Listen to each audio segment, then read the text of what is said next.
Sidelines with Rob Browne. Talk sporty to me.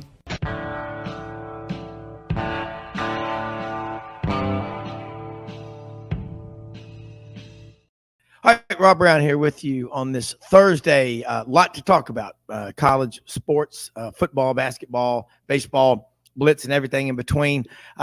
Great lineup. Mr. College Football, the media guys. Tony Barnhart in Atlanta checks in the first segment.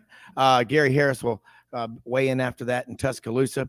Tide 100.9 VUA TV 23. What's going on at Alabama? There's a lot.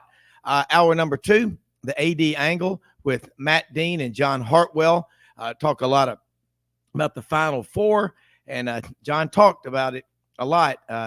Watch out for San Diego State from the Mountain West, having been out at Utah State for 7.5 years, and they're in the Final Four. So is Florida Atlantic, UConn, and Miami. Three of those teams, first time ever. But let's get started, man. Tony Barnhart. There's things happening all the time. There's no games being played now in college football, but we'll, I guess in about 5 weeks, we'll start the portal after spring practice and all. But I think the question that really caught me was I was watching on Paul Feinbaum, and they were talking about Georgia's schedule, and other people will say it too. How does Georgia get motivated? I mean, they get motivated because they're playing for Kirby Smart, and if they're not, they're going to be replaced. And they're back-to-back national champions going for a three-peat, which I don't think has happened since the 1930s with Minnesota. But they've got three guys competing for that starting job at quarterback. I think there's a lot to be excited about if you're a Georgia fan and certainly a player and coach. There is a lot to be excited about, Rob, because just what you said, nobody's done a three-peat. In a long, certainly not in the modern era. That's a tremendous challenge. And I always tell people, well, what happens if they don't get motivated? Well, guess what? Somebody else wins a national championship. Yeah. To me, that's the argument to players. If you can't get yourself motivated to play for a national championship, then that's fine. Somebody else will be more than happy to hold up that trophy in your place. It's totally up to you. And you can't blame lack of motivation. If you don't have motivation every day when you walk out on that field, then guess what? You're not going to play at the level required. So I think that argument's sort of specious. It's just not. Yeah. I don't see that it applies here. Yeah, and it wasn't anything Paul Feinbaum was saying. He was just asking that question about the schedule. The bottom line is every team that Georgia plays is going to come in there like going, "Hey, we're playing the national champion." That's the biggest game of those 12 teams. That's going to be the biggest game on their schedule. And that right there, you're not going to think about last year, the game at Missouri that went down to the very end. Think about the Kentucky game. That wasn't nearly what people thought. They're in the SEC. There isn't anywhere to hide. Well, and that's what's going to happen this year with Georgia. They're going to have close games. I mean, you'll look at it on paper, but this is the SEC. You're going to have close games. Georgia found a way to win all the close games last season. Now, can they do it again? Does fate, the luck of the draw? Sometimes the luck of the draw, you don't get that bounce. You don't get that catch. So that's, to me, is what makes the season really interesting is what will happen when Georgia gets pressed, and they will. Yeah. Tony, you cover college football all over the country, mainly the SEC, ACC, but again, your reach is far and wide. You were 2 weeks ahead of the curve about potential changes with not stopping the clock on incomplete passes.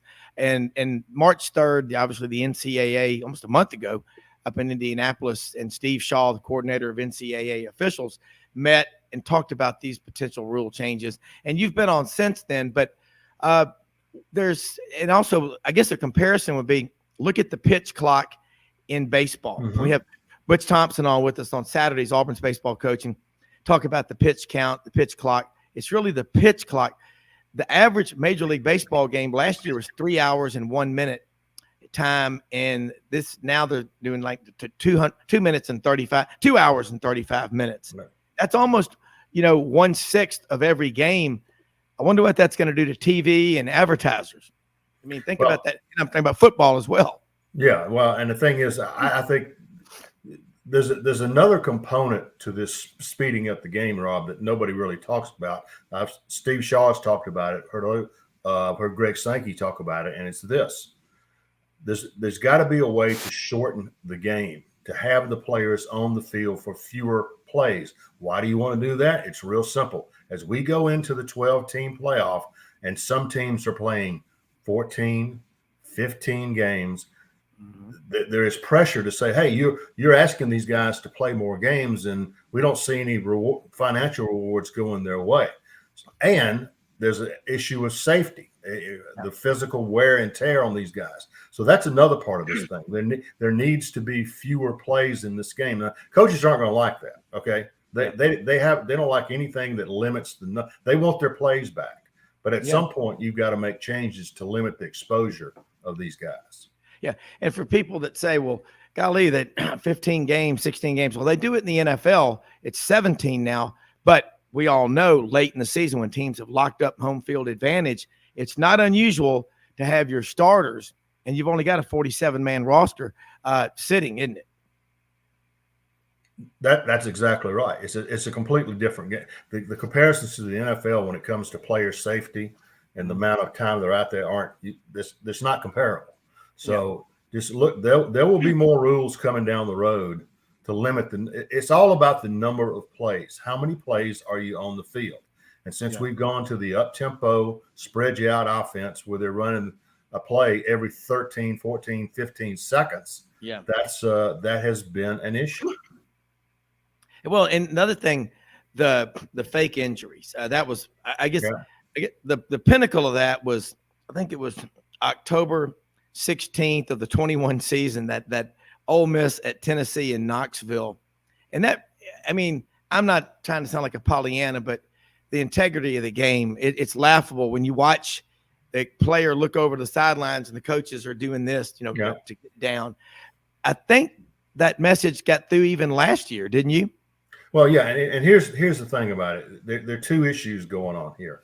One is while the game is being played, and I can tell you right now, the issue of fake injuries while the game is being played, it's a non-starter. They're not going to do anything about it because there's one official told me, "Do you want to be the guy who walks over to the guy laying on the ground saying, 'Hey, you're faking, get up,' and it turns out that he was hurt?"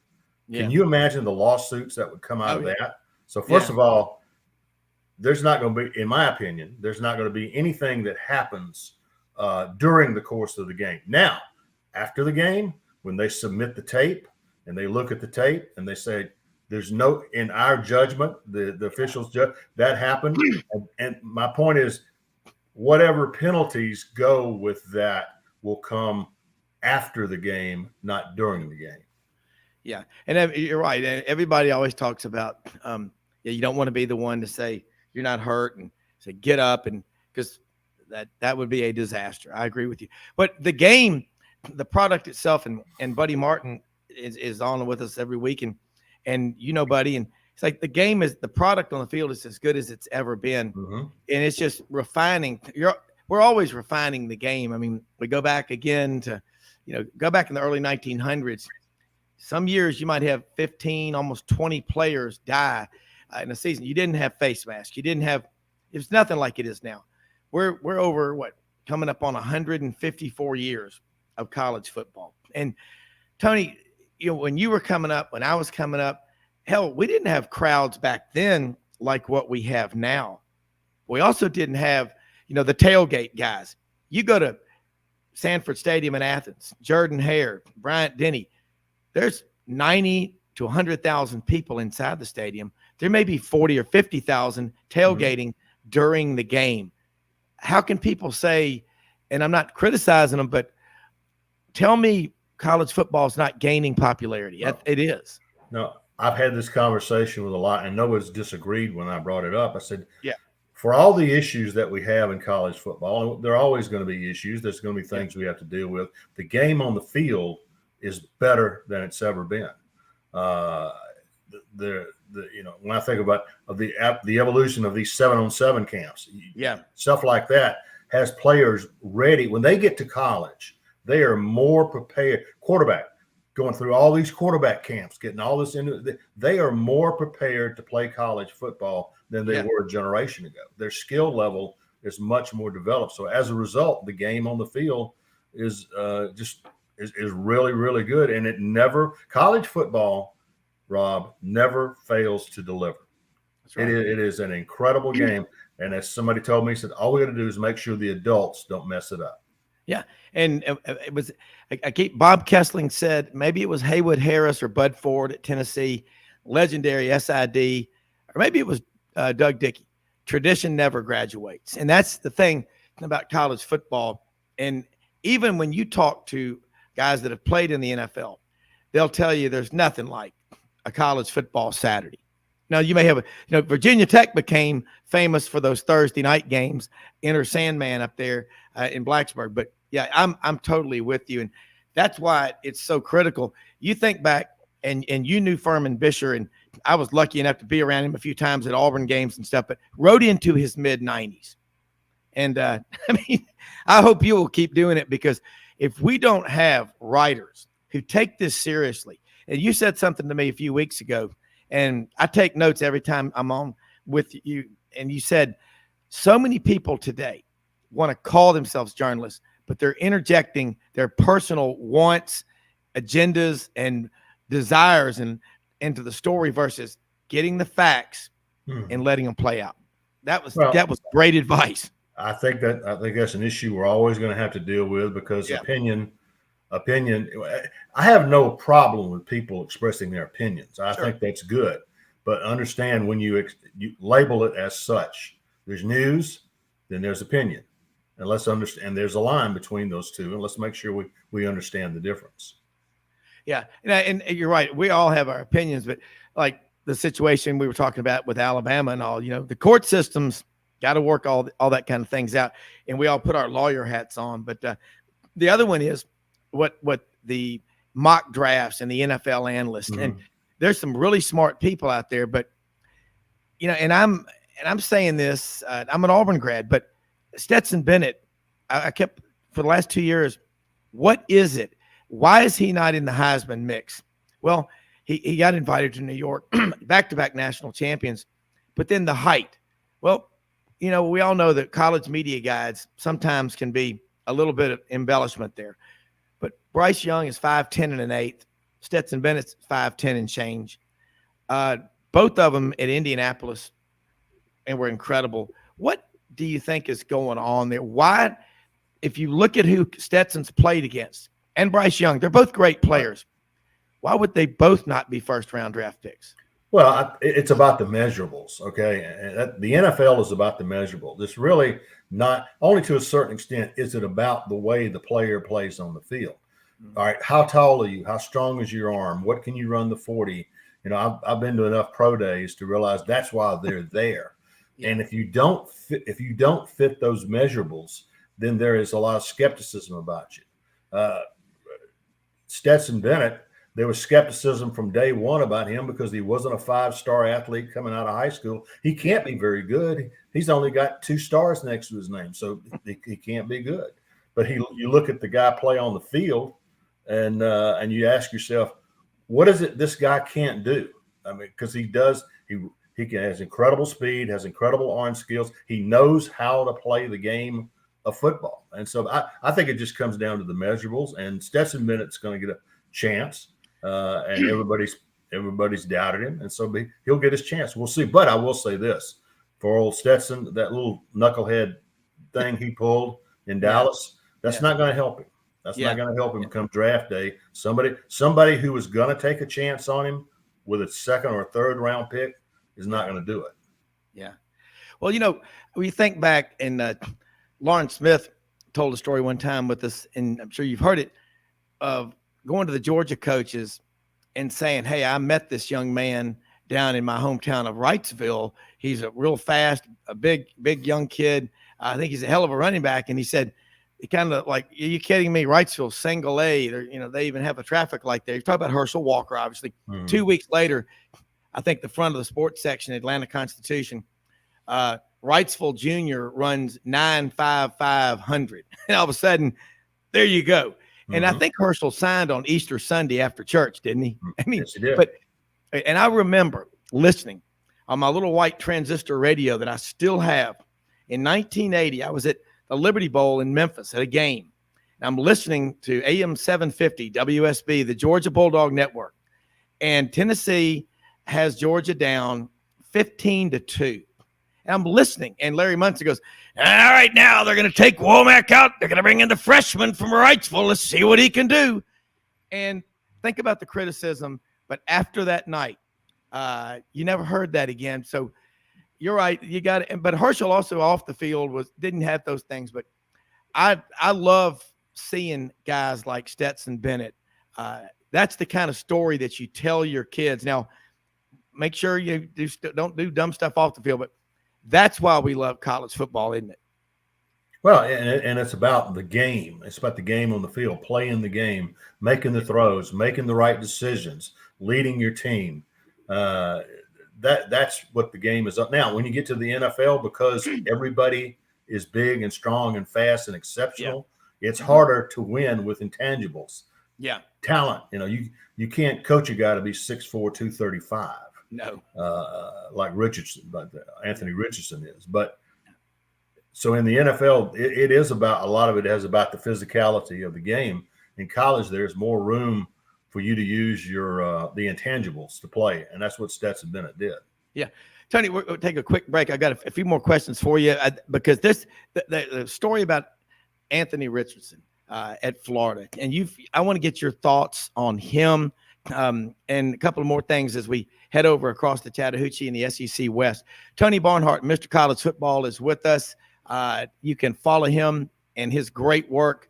He's going to tell you about that in the media guides. 4 writers with over 150 years of experience. This is where you learn. You want to be smart at the next party. Follow these guys. We'll be right back.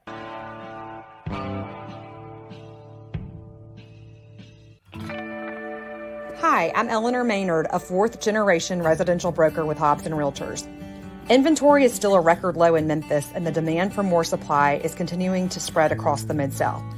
Rates are starting to stabilize, which means the number of buyers is picking up daily.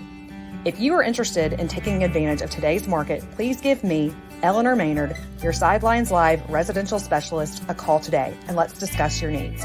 901-761-1622 or directly on my mobile, 901-219-1905.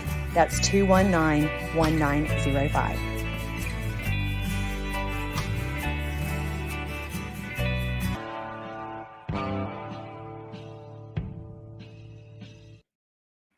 Tony, Anthony Richardson, a lot of people, I know Buddy Martin's really high on him and Franz Beard, and we talk with them every week.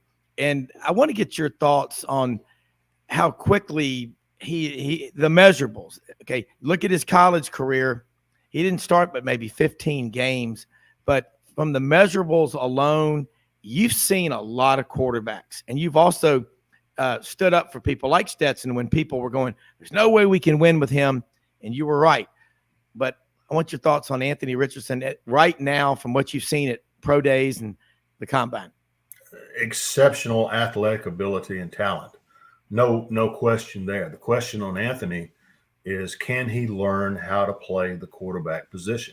It's a long way from being 6'4", 235 or whatever he is with exceptional gifts to learning how to play the position.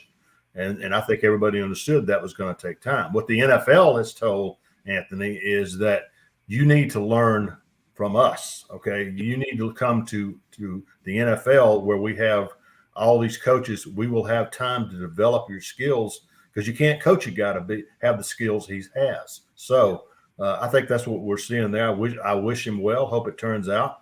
But he simply wasn't ready to be an every down starting quarterback, but they played him because guess what? He was the best they had. Yeah. I remember interviewing Pat Sullivan at Auburn, and when I was in school there, and he was the worst quarterback coach at Auburn for Coach Dye, and he said, of course, back then freshmen couldn't play, but he said, I can't imagine, me going on the road to Sanford Stadium, Neyland Stadium, the Swamp, and having to start as a true freshman and just getting shellacked, 49-0. He goes, that's what you worry about, is that guy may never come out of his shell again. And you've seen that happen. And we all want these guys, and to play right away. And it's amazing, the 7-on-7 camps, what they've done for the skilled players. But Tony, can you ever remember it being so difficult to find offensive linemen? Mm-hmm. That's the most precious commodity out there. This game, particularly in the SEC, is won on the line of scrimmage. And it's great to have quarterbacks and wide receivers and running backs. You got to have them. But if you're not good enough up front, you're not good. That's what has fueled Georgia the last 2 years. Oh, yeah. They have been exceptional on the line of scrimmage. And when they lost a bunch of guys on the defense 2 years ago, guess what? They plugged in a bunch more guys. But if you can't control the line of scrimmage in this league, you'll win, but you're not going to win a championship. Yeah. Tony, a couple of more questions. Oklahoma and Texas are going to come in the 24 season.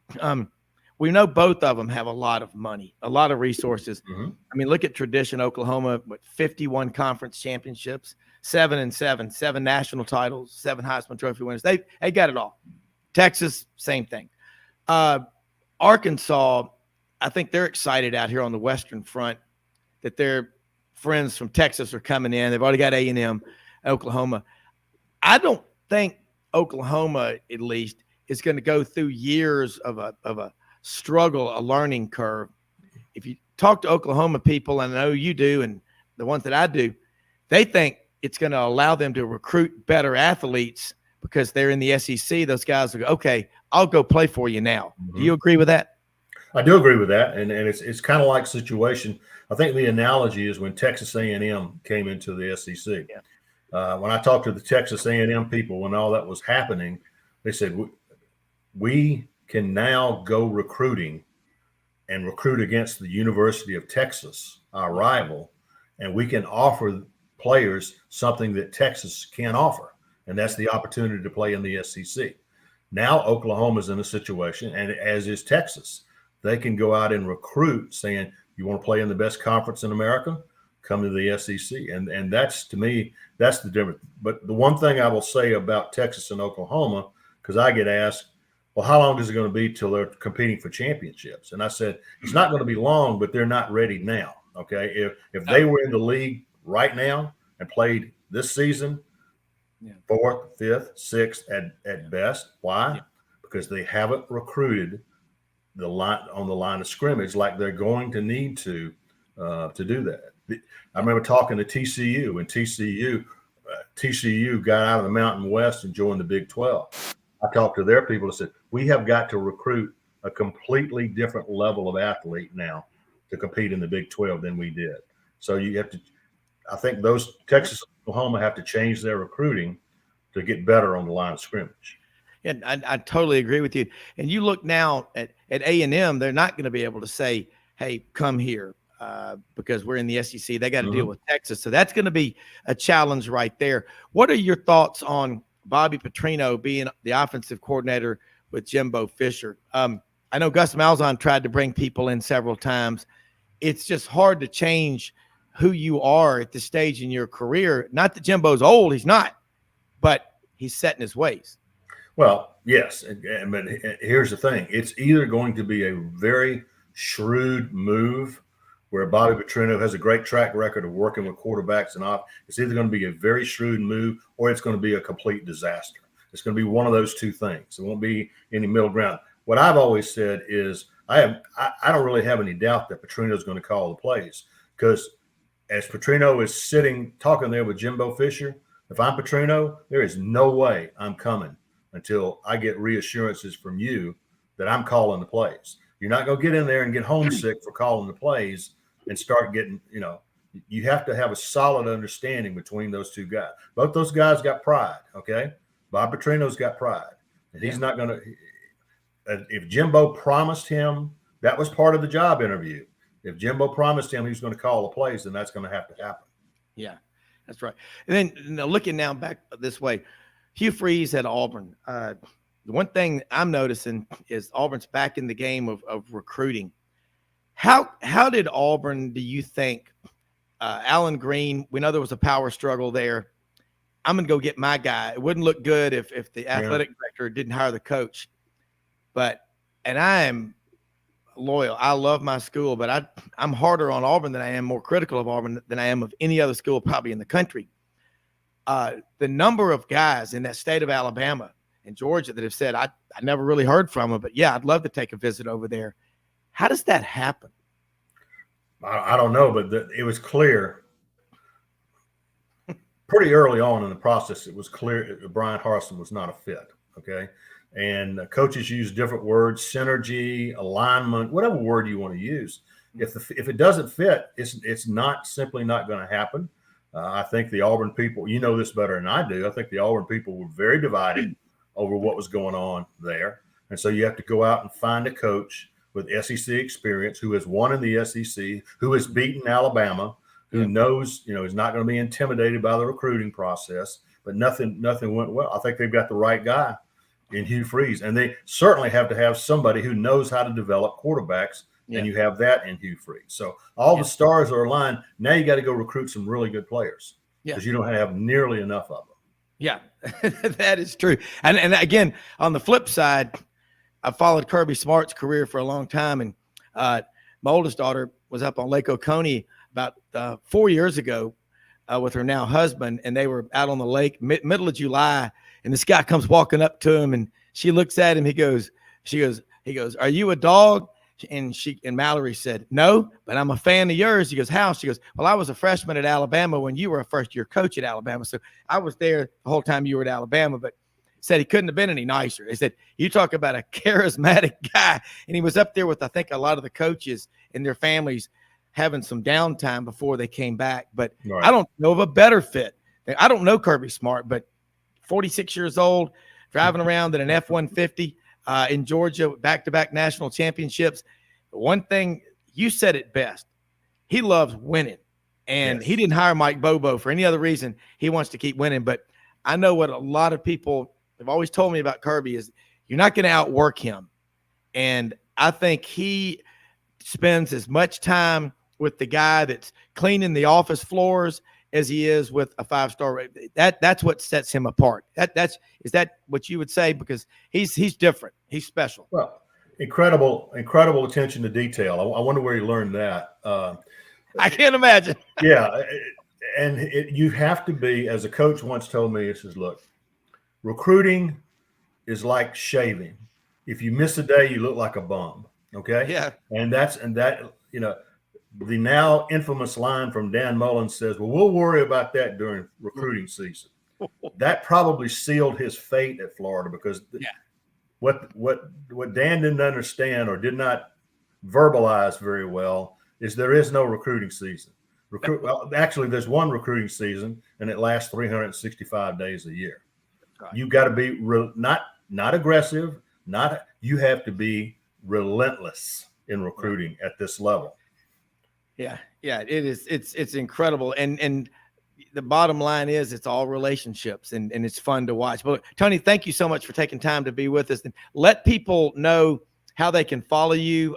We got, of course, spring practice going on and all, but the great thing about you and your team is you don't miss a day either. I mean, you kind of have the preseason, the competitive season, the postseason, the off season, but you're always at the tip of the spear with the stories, and we appreciate that. Well, thanks. We're our website is, you mentioned the other guys that are with me. We've got 150 years of experience. TMG College Sports. We're under the Sports Illustrated umbrella, but you can just Google TMG, which stands for the Media Guides. Google TMG College Sports, and it'll take you right there. We're all trying to get a little downtime if we can right now, but it's always a lot of fun. Hey, and you know what's funny too? I told Lauren Smith, I said last year, I said, "Lauren, you're roughing it at St. Simon's and Sea Island or whatever, writing that book about Georgia." I said, "You may be stuck down there for another year." I mean, what happened? Is Lauren ever going to get to come up for air? Has there been a sighting? Because he'll go to the Masters, but Tony, this is an incredible time for Georgia and everybody. But again, thank you so much for being with us. Look forward to the next visit. All right, Rob, always good to be with you. Thank you. All right, Tony Barnhart, folks, Mr. College Football. And never a day goes by that we're not thinking about college football in the South, really around the country. And, Matt Dean's going to be with us in the second hour. I love talking with Matt. He's got a son on the staff at Oregon with Dan Lanning. And Dan Lanning, his first year at Oregon, he won 9 games, 10 games, a recruiting machine.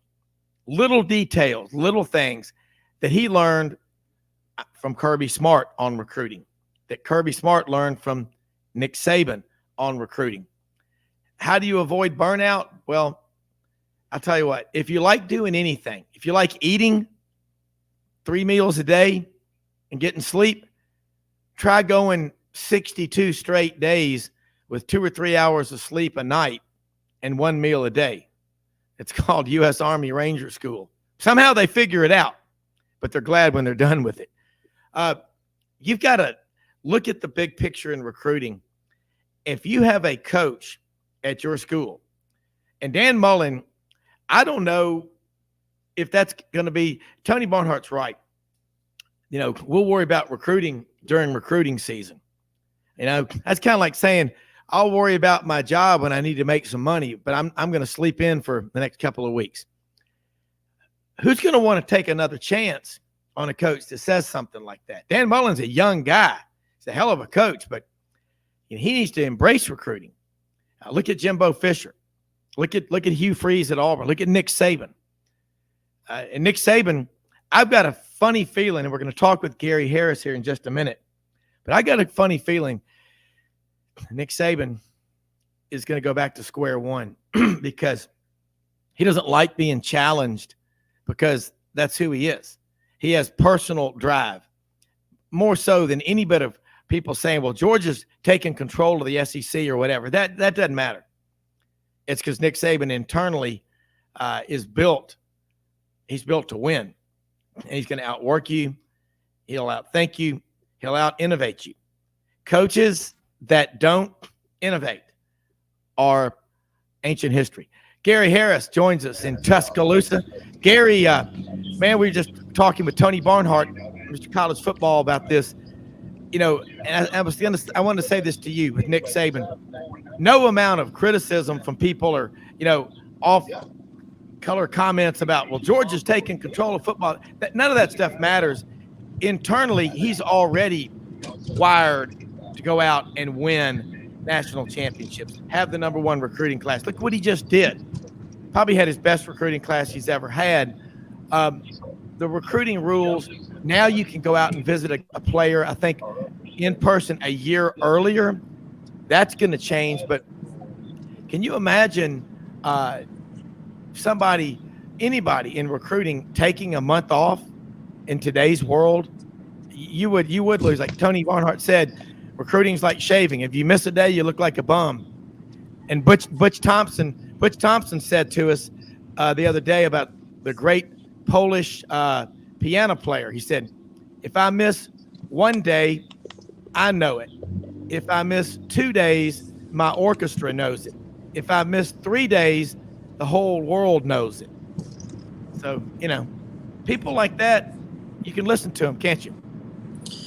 Yeah, I mean, you're right on with recruiting. I mean, it is it's the lifeblood of these programs, and regardless of whether the rules allow for name, image, and likeness, or you have a transfer portal, or all the things that evolve and change, at the end of the day, it's about players, Rob, and the schools and the coaches that understand that and apply, the resources and the process of getting those players in have a much better chance to be successful than those who don't. And, I've always been told everybody recruits hard. I mean, there's nobody in college football, college basketball that doesn't recruit, doesn't put into it. But there are levels of commitment and dedication. And that's usually totally dependent on the head coach. The head coach sets the standard and sets the rules and lays down the law in regards to how we're going to do it. And I think the first thing that Nick Saban does when he comes into a program,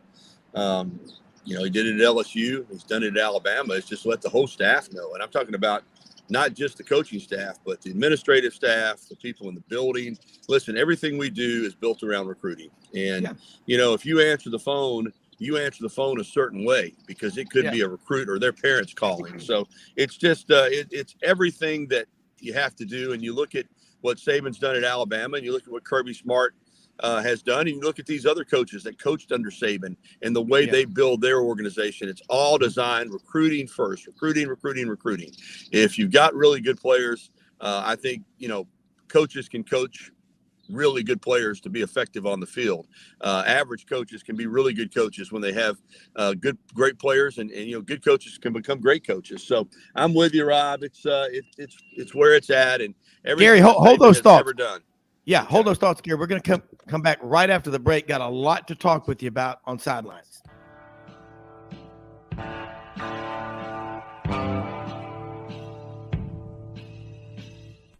Red River Ford and Toyota, located in Wynne, Arkansas. If you're in the market for a new or used car, truck, or SUV, call, go online, or drop by and see them. Located 45 minutes from Memphis, go off the 4-city exit on I-40 and go north about 15 minutes on Highway 1. Easy to work with and still believe in customer service. If you live out of town, they will deliver your vehicle to you. RedRiverFordToyota.com. Just see what they can do. Strengthen your seed zone this spring with quality tillage equipment from House Industries. Located in Cherry Valley, Arkansas, House Industries specializes in manufacturing superior equipment that will minimize your downtime and keep you working in the field. To ensure the highest quality control, all design, fabrication, and testing takes place in a 99,000 square foot manufacturing facility located right here in the heart of the Delta. Locate your nearest House equipment dealer online at houseindustriesinc.com. House Industries, breaking ground. Sidelines with Rob Browne. Talk sporty to me.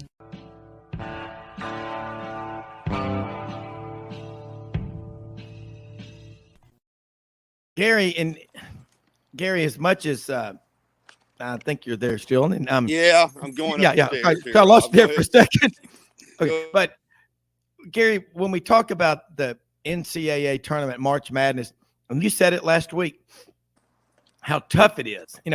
That Alabama is the number 1 seed overall, but as you climb in that ladder against the competition in the NCAA tournament, you're playing against teams that most of them you have not played, at least not this season, maybe ever. And you look at what Alabama accomplished in the season, over 30 wins, had a hell of a run. You win the first 2 games in Birmingham, then you go to Louisville, and you got to play. You go up there and you have to play. You have to go up there and play Louisville at the Yum Brand Center, what have you, in Louisville against the San Diego State team that's played together for a long time. That's tough to go up there and play it. San Diego State team that we talked about this in the year of the virus in March of 20. They were a 31-win team back then. A lot of people expected them to do some good things in the tournament. Here they are coming back. They looked a lot like a football team out there, but Alabama, this was their 10th trip to the Sweet 16, and you were right. You said, look, by no means is this easy. You're playing a 5 seed. Alabama's the number 1. There's no easy games in March Madness. And this year there were 363 teams eligible. Last year there were 351. But what's your takeaway from the way the season ended for Bama and where they go from here? Because Brandon Miller's probably going to the NBA, but they're going to still be recruiting elite talent.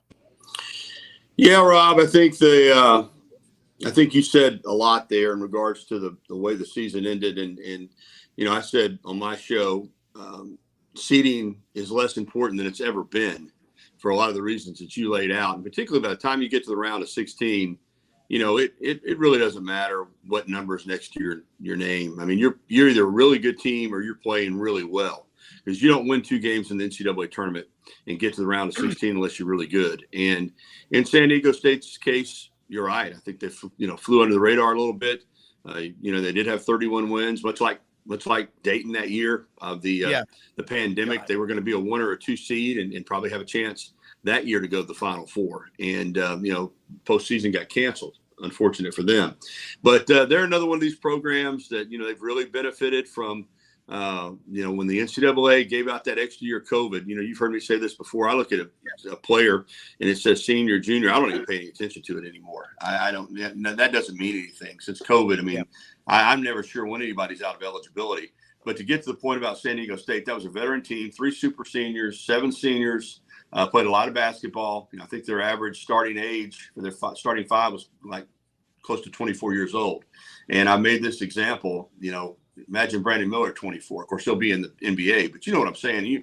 Alabama was very talented, but they played a lot of freshmen, and they ran into a team that was mature physically, well coached. The blueprint for beating Alabama was to have a big, strong physical team and play great defense. That's what gave them trouble.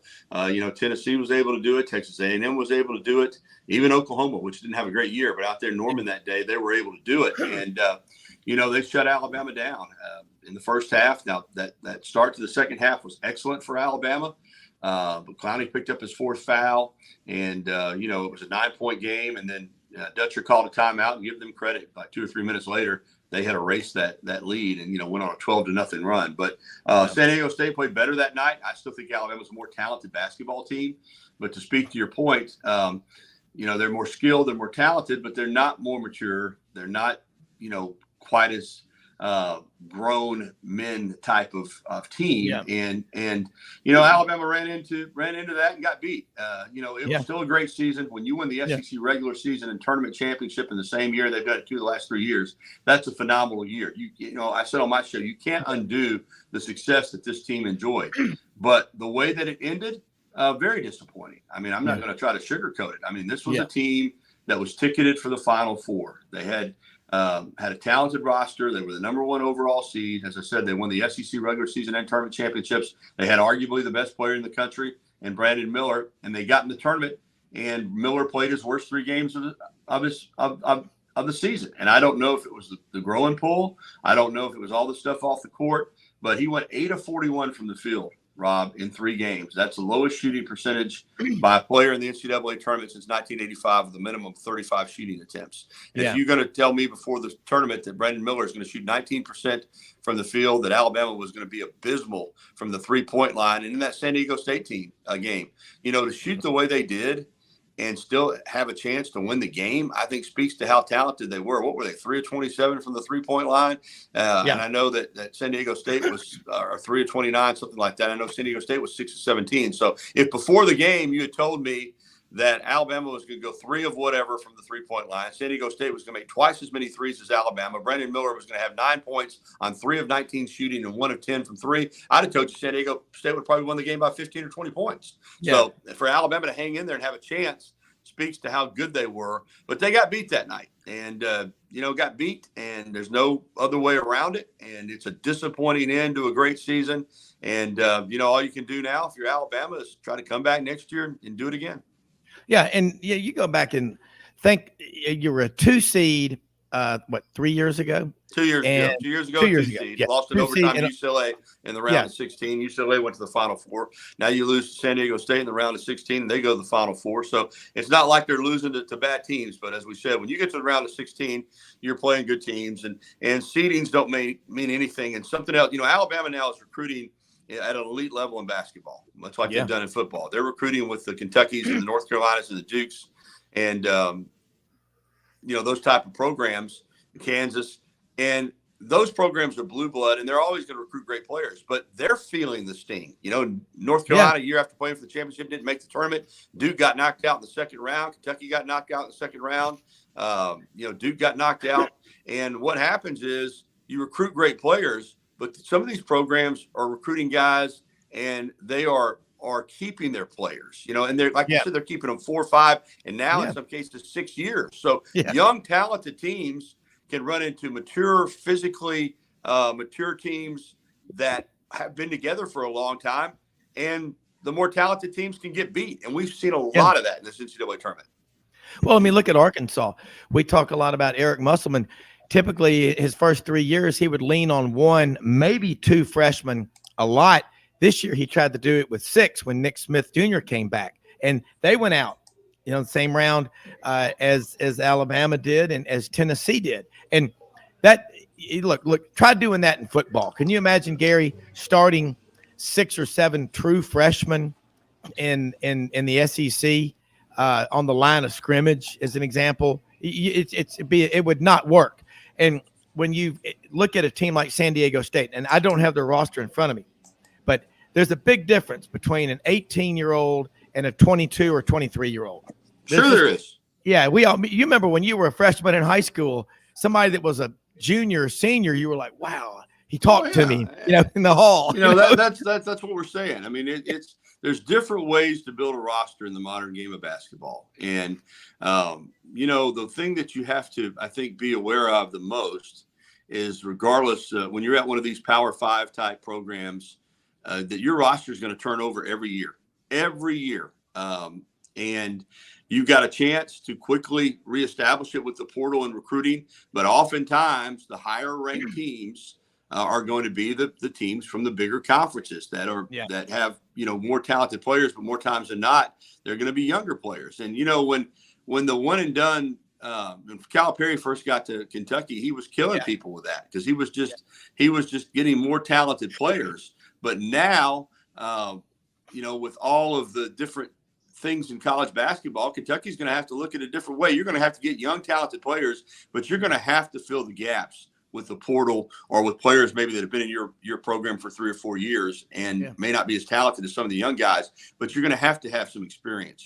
One thing that helped Alabama was they had one guy that kind of fits what we're talking about, and that's Javon Quinterly. He's been around the block, and, down the stretch, he played great. Now he got handled pretty well in the San Diego State game, but he gave Alabama an advantage at the point guard position because he's so experienced. And Jaden Bradley had played great, but his inexperience caught up with him. So, Rob, it's a new world, and and used to, we've talked about this before, when you were good, you were probably going to be good for a while. Now you saw North Carolina play for the championship last year and not even make the tournament this year. They might be back in the Final Four next year. I mean, from year to year, it's going to change, and you're not going to have that many of these top programs that are going to have a lot of carryover on their rosters. There's going to be a lot of rollover and changeover from year to year. And we saw Auburn last year, had a regular season that was great and got in and got knocked out in the round of 32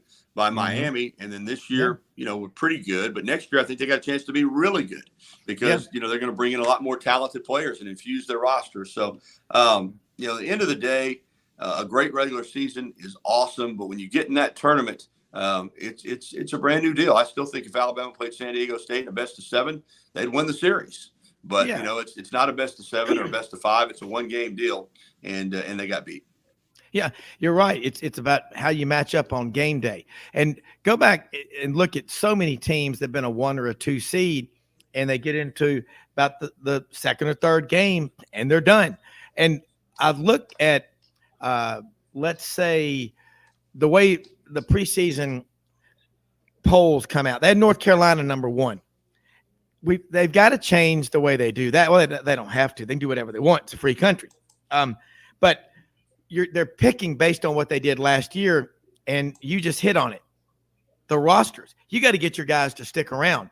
It's like what a lot of big companies face is employee retention. You do that in a lot of ways. 401ks, health insurance, benefits, all kinds of things like that. You got to recruit not only new guys, but you got to recruit your own guys to stay. And the rosters, a team like a San Diego State probably has an older roster, and there's just you can't discount that. Okay, I want to switch over to football right now. A lot of people, you're looking at Alabama. Bryce Young, he's going on to the NFL. He's going to be a really high pick along with Will Anderson. But somebody's got to take over, at quarterback at Alabama. But there's talent all around them. But 3 years ago, Alabama brought in arguably the best offensive line class in school history. I know, Rodney Ortider Insider and I've talked about it. You've talked about it. How many of those guys are still there? Just as an example of how the world we live in today, there's just constant coming and going. how many of those guys are still on the roster? Yeah, I'd have to look at the roster to tell you, Rob. Right off the top of my head, I don't know. I know there has been, some of them certainly have gone into the portal and transferred. It's, you sign them today, and like you said, you wonder if they're going to be on your roster a year or two from now. So that's just where it's at. But there's more questions for this Alabama football team going into a spring training than I can remember. I mean, you'd have to go back to very early in Saban's tenure. There's a lot more unknowns with this Alabama football team and this roster than what we're accustomed to seeing, beginning with the quarterback. This is the first time since 2016 that Alabama is not returning an established quarterback, a guy that they feel, even after Matt Jones, everybody knew Bryce Young was going to be the starter, even though he didn't play a lot in 2020. But there's a true quarterback competition here with Ty Simpson and Jalen Monroe, and then I understand Dylan Lonergan and Eli Holstein, the true freshmen out of high school, have looked good. So I can't tell you who the quarterback is going to be. Defensively in the secondary, there are a lot of questions. Still some questions on the offensive line, wide receiver. So when I hear people say that they're going to pick LSU in the West, and I've even heard some people say, regardless of what all is going on with Jimbo Fisher and his situation and bringing in Bobby Petrino, but because of the talent of A&M, they still feel like this will be their breakout year. I don't have a problem. Of course, I don't have a problem. Everybody's got a right to an opinion, like you said. But if Alabama's not picked to win the West this year, I'm not going to sit there and say, "Oh man, these people are stupid." I can see why you can make a case for someone else. I still think Alabama's very talented, but right now, as we sit here on March 30th, they have their fifth spring practice today out of 15, and still fall camp ahead. I don't really know. I don't have a feel for this Alabama team yet, and just because you've really been good for a long time, like you and I talked about, doesn't guarantee anything going forward. I mean, last year they lost 2 games. Could have been undefeated. Could have been a 5-loss team. So, we know there's a small margin for error, but there is no doubt about this. Alabama's not the dominant program right now that they were, just 3 or 4 years ago. And that's just the truth. So we'll see if they can reestablish that this year. Obviously, with Saban's track record, oftentimes when people do doubt him is when he comes back and does his best with all the rule changes. I still remember after the kick 6, Gus Malzahn was going to be Saban's kryptonite. Gus Alabama can't handle the RPO game. They can't handle the and all that. And the next thing you know, Alabama's doing it better than other people because they have better players. So Saban's proven he can evolve and change and do what he needs to do to stay at the top. But this is a big season for Alabama because you're either, I think, going to reestablish your dominance, or you have one more year where this will be the first time since he's been here. They've never gone more than 3 years without a national championship. And if they don't win it this year, they'll be going into the 4th season without one. So it's a big season. Well, and there's just no easy team on the roster. The SEC West is just it's the toughest division of any conference in college or pro sports. And I'm with you. Look, I know you've got to go do your show here in just a minute. But that's great stuff. You can't argue. And I would say, what do you think about Tommy Rees? You don't have anything to say about because it's only the 5th practice. But let me say this, Rob. We really don't because and I predicted this when COVID hit. We don't get to go to practice at all anymore. Not at all. Local media doesn't get in practice at all, whether spring or the fall. And they only send out video of one practice a week during the spring. So, and when they send it out, it's what they approve and what they want you to see. So you're right. You really don't have any idea, what's going on. And I've seen clips of Tommy Rees. He seems like an intense guy. Obviously Saban has confidence in him, so I'm excited to see what happens. But it's a different world for everybody now, including the media. Now, if you're from ESPN or you're from a national outlet, you call, then you can come down here and you can get on the field and you can watch practice. But as far as the local media is concerned, we can't do that. I hate hearing that because you have a great show on Tide 100.9, WVUA TV 23, and you're one of the best. And look forward to having you on next week. We're going to a break, but thanks so much for being on. Thanks, Rob. Enjoyed it, man, as always. You bet. You bet. All right. Hey, y'all. it's Ainsley from Hewlett & Dunn, just coming to let you know about our new collection of boots. It's going to be our dress boots. They're the Horsepower collection, and they're genuine exotic leathers and really comfortable. Comes in all different sizes and patterns, so come check them out.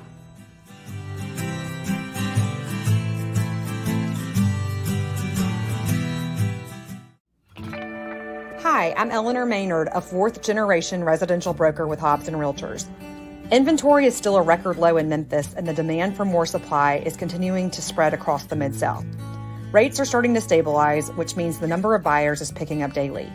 If you are interested in taking advantage of today's market, please give me, Eleanor Maynard, your Sidelines Live residential specialist, a call today, and let's discuss your needs. 901-761-1622 or directly on my mobile, 901-219-1905. That's 219-1905. Red River Ford and Toyota, located in Wynne, Arkansas. If you're in the market for a new or used car, truck, or SUV, call, go online, or drop by and see them. Located 45 minutes from Memphis, go off the 4-city exit on I-40 and go north about 15 minutes on Highway 1. Easy to work with and still believe in customer service. If you live out of town, they will deliver your vehicle to you. RedRiverFordToyota.com. Just see what they can do. Strengthen your seed zone this spring with quality tillage equipment from House Industries. Located in Cherry Valley, Arkansas, House Industries specializes in manufacturing superior equipment that will minimize your downtime and keep you working in the field. To ensure the highest quality control, all design, fabrication, and testing takes place in a 99,000 square foot manufacturing facility located right here in the heart of the Delta. Locate your nearest House equipment dealer online at houseindustriesinc.com. House Industries, breaking ground. Sidelines with Rob Browne. Talk sporty to me.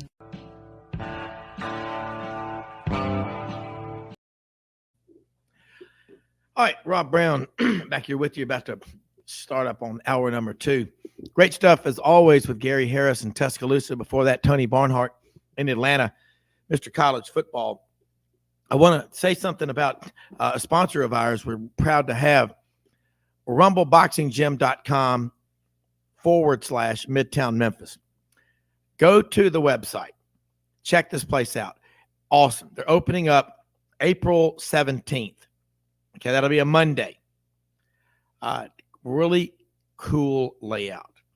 24 weight benches on one side of the studio. In the middle, 45-minute intense training sessions.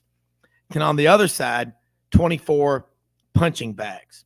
Okay, you're going to get a great workout. I see a lot of these workout places around town and I've been to, I love to exercise every day, but boxing, you work every muscle. You use both sides of your brain. Great for your footwork, your hand-eye coordination. Throw in the weights and the group training. You're going to be in there with a bunch of other people who are trying to get in great shape. And people will ask you, what are you training for? You're training for life, man. You're training for your 80s, your 90s. A lot of people are going to spend as much time in retirement as they did in their peak earning years.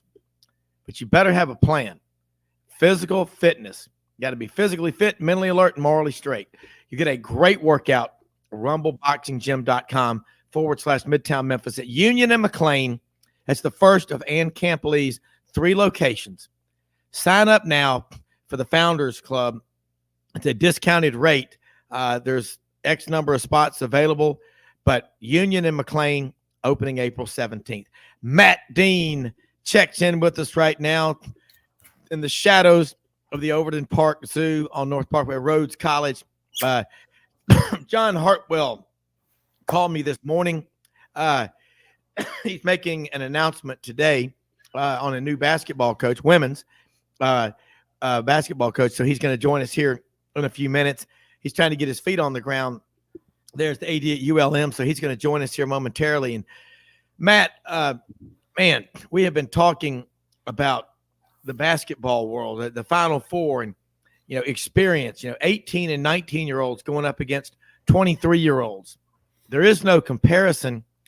And I go back to last year. North Carolina played Kansas for the national championship. Hubert Davis's first year.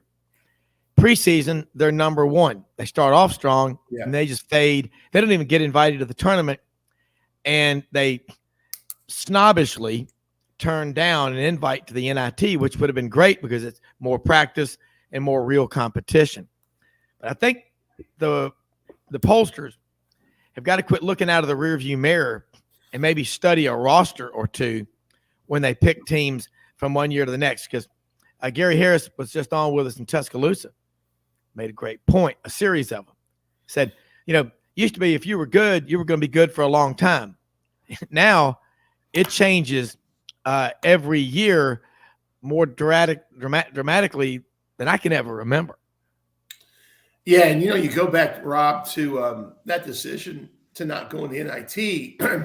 There may have been more to it on the surface with the internal strife, because you just saw yesterday Caleb Love entered the transfer portal, their stud guard. So, I don't know if all is well with North Carolina right now. They're going to have to the Bacon kid is coming back, which is huge.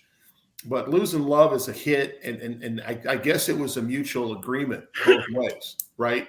But to Gary's point and your point, 100% correct. I mean, there's going to be a team that we don't know about, Rob, right now that is reloading in the portal right now that has got a really good, let's say a top 10, top 15 class coming in that will make a run at the Final Four next year. And we don't even know who that team is. I mean, we don't, because if you've been eliminated from this tournament, and there's only 4 teams left, obviously, you are working at roster construction for next year. So North Carolina obviously wanted to get a head start on it.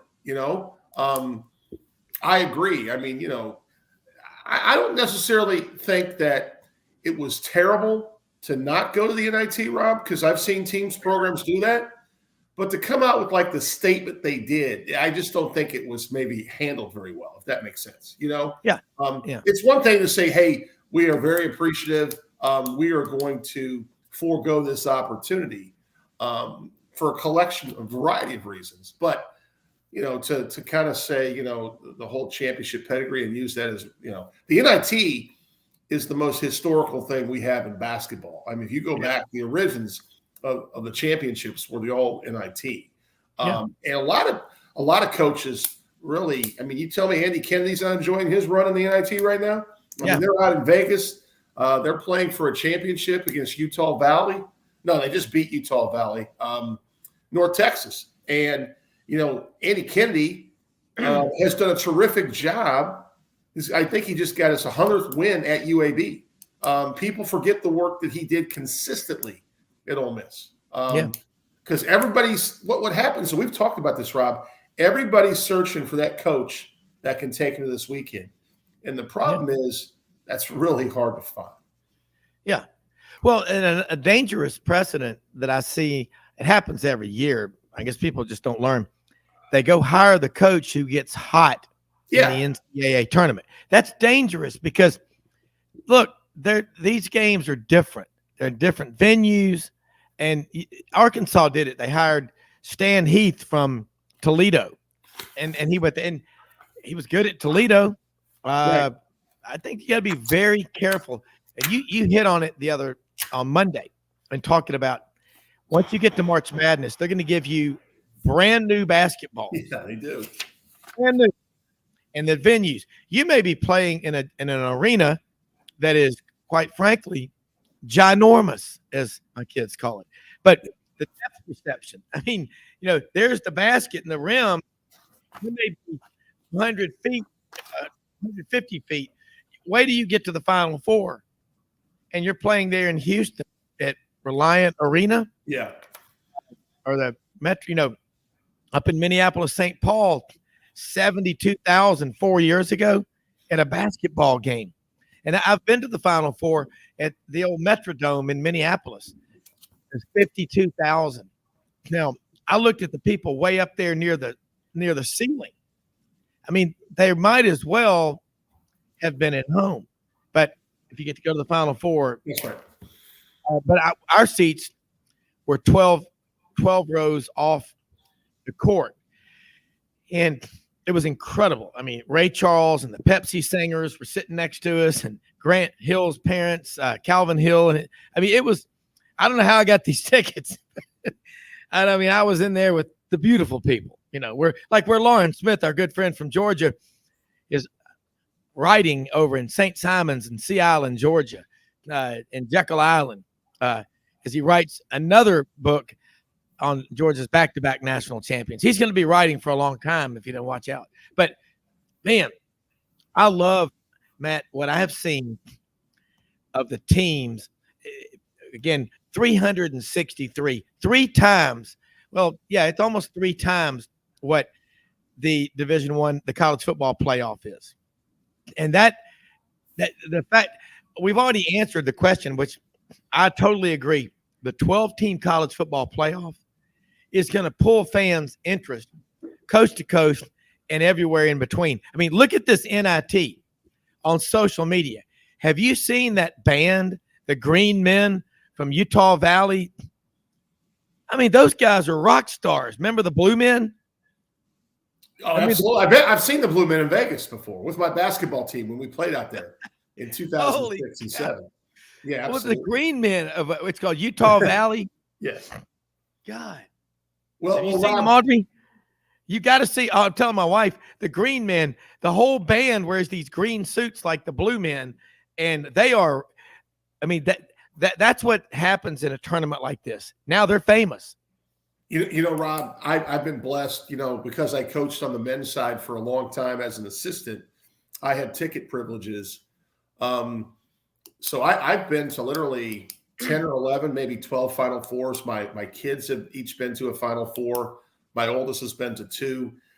And as great as the college football playoff is, and it's bar none, okay, when we have those semifinal games back-to-back, TV ratings are through the roof. It's so expensive to buy, commercial airtime. But the Saturday in the hotel lobby prior to the Final Four, where there's 2 games at the same venue on, one site, and you get in that main lobby and all the coaches are there that have not been participating because the NCAA Final Four is around the basketball coaches convention too. So you have all the bigwigs there, right? There's nothing like it. That Saturday, I remember I was in San Antonio on the Riverwalk, and they had these, the boats coming down with everybody's cheerleaders. They're going nuts. And this is a few hours from the game. It's incredible atmosphere. So I can only imagine the excitement you had in Minneapolis. I was actually at that Final Four too, I believe. Indiana, Cincinnati, Duke, and Michigan. Is that correct? I think you're right. It's been a while. And I remember when Bobby Knight came out on the court, the place just went crazy. Yes. It's like when the Beatles got off the plane in 1964 at JFK Airport in New York. The crowd went crazy. Bobby Knight, wow. and of course, Bob Huggins was coaching Cincinnati. You had the Fab Five, Coach K at Duke. It was just nuts. But hey, I want to throw something at you. Gary Harris, we were talking about Alabama football practice. They've only had today will be their 5th of 15 spring practices. And he goes, I really don't know because they don't allow the local media to come. They just send out a video once a week of what they want you to see. Boy, that reminds me a lot of Pravda in the old Soviet Union. There was no problem at Chernobyl. Keep driving along. Nothing to see here. And then you got kids born with webbed feet and tails and glowing in the dark. Come on. Something happened. But I don't like that. In fact, I just got a text from one of our listeners. I'm going to tell you something right now. Jed Clampett just sent this letter. Just sent this in here from Talladega, Alabama. Shameful to exclude local media and allow national. Absolutely shameful. I hope Coach Hugh Freeze is open to the local media. There was a time local media was all there was. Yeah. Jed Clampett, yeah, doggy. He's exactly right. He's spot on. And to be honest with you, you can structure your media sessions where you don't allow them to see what you don't want them to see, right? So it's not like, you can make these things because I guarantee you Saban has everything sequenced to the second. Just like when I was coaching college basketball, we were down to the minute on everything. We were efficient. I could tell you when we were going for our water breaks. I could tell you when we were going to stretch. I could tell you when we were going to shoot free throws, when we were going to work on team, when we were going to work on, shell, anything. I could tell you to the second. And if, for a program like us, gosh, we welcomed the local media. They can come in and get B-roll. Heck, I would let my assistants run practice and talk to the media when practice was going on. Now, when you are elites and you are going through a quarterback transition and you are the emperor, like Saban is, you can do what you want. And I think that's unfortunate. And I'll be curious, Rob, how Coach Freeze handles this situation this year. Does he kind of parlay this to his favor? I don't know. Because there's one thing I can tell you, as paranoid as basketball coaches are, football coaches are worse, 10 times worse. Yeah, they really are. I'll never forget when Jim Mora was playing, his UCLA team was playing Memphis. They practiced at Rhodes. Yeah. And you've been to our campus. We don't have we don't have a stadium. You don't walk into one entrance. It's kind of wide open.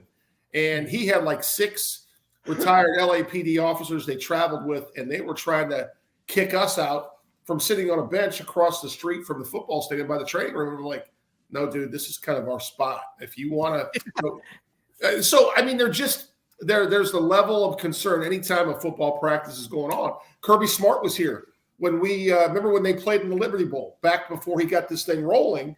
They practiced at Rhodes College. He wanted us to put kind of like cardboard tape up around the fence because he was worried about people on Jackson Avenue spying on him. And I'm like, that's just the way they are, Rob. Yeah. They're all the same. Well, I'll tell you this much. I interned in Washington, D.C., winter quarter of 1987, and I got to go to a lot of meetings. I go to Federal Reserve meetings. And I remember a man named Paul Volcker, chairman of the Federal Reserve, kind of an important guy. Yeah, that's a big he used to walk down the street by himself. I'd watch him, and he'd come in, he'd chew on a cigar.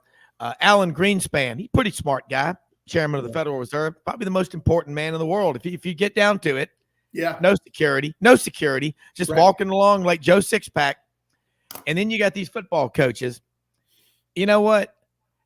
Jim Mora would have been wise to take you and the entire staff down to 1445 Jackson Avenue to Alex's Tavern, the oldest continuously open tavern in Memphis since 1953, and get a Greek burger, some Greek barbecued shrimp, Greek ribs, chicken tenders, hot wings, the coldest beer in town, 6 flat screen TVs, and 5,000 tunes on the jukebox, and just laugh at himself. He's only 5 blocks away from that, Rob. 5 blocks away. That's right. 5 blocks away. God, but we were over at Rhodes at the Sigma Newhouse Sunday. I'm sorry I missed you, by the way. Sorry. For the wild game dinner, we cooked Bud Ritchie. He always says that 35 gallons of chili, and I brought elk burger and deer burger, and then we cooked a ton of other wild game, anything that ever swam, flew, ran, or crawled, including ducks. And we ate a ton of food. Beautiful campus, by the way. Absolutely incredible. All right, got a question for you from Nancy Culp. Nancy Culp. This is a good one. Wasn't that Jane Hathaway's real name? Said, Matt, you coached women's basketball for 16 years. You also coached men's basketball. Of the two, which were the hardest players to coach and why? Now, Matt, I didn't see. Mildred just handed me the watch. We're going to have to take a break. Think about that. So during the break, and also, if you're looking to locate to Memphis, Eleanor Maynard, Hobson Realty, check her out. She is Sidelines Realtor on the Sidelines.live website. If you're in Memphis looking to buy or sell a home, hire Eleanor Maynard and Betsy Kelly, her team. 3rd generation Hobson Realtors. We're going to be right back with the answer here on Jeopardy.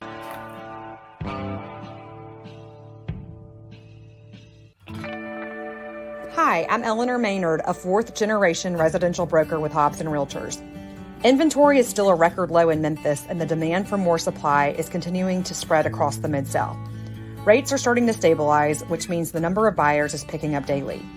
If you are interested in taking advantage of today's market, please give me, Eleanor Maynard, your Sidelines Live residential specialist, a call today, and let's discuss your needs. 901-761-1622 or directly on my mobile, 901-219-1905. That's 219-1905.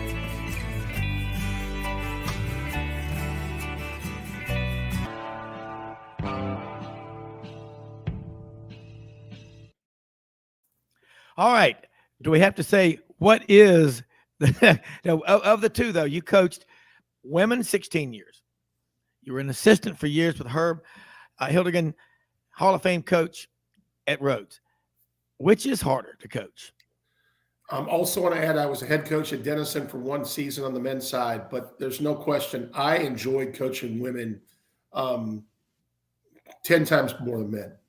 I mean, from a loyalty standpoint, from an execution of the play calling standpoint, from a consistency of the day standpoint, just really enjoyed my women's team. So we had tremendous success in certain periods of time. Now, I still have a lot of relationships on the men's side and the women's side. I feel like, the biggest difference is when you go to evaluate, you got to maybe take certain factors into account when you're evaluating a men's player versus a women's player. I'll give you a great example. On the men's side, if we were at a game, we had a really good player we were recruiting, and that kid got a technical foul in the game. We stopped recruiting him. If we had parents that were kind of talking more about the kid than the team or the experience, it was a red flag, because Rob, there's a lot of hovercrafts out there at high school. There's still some of that situation at a small college, to be honest with you, because we're not a full scholarship situation.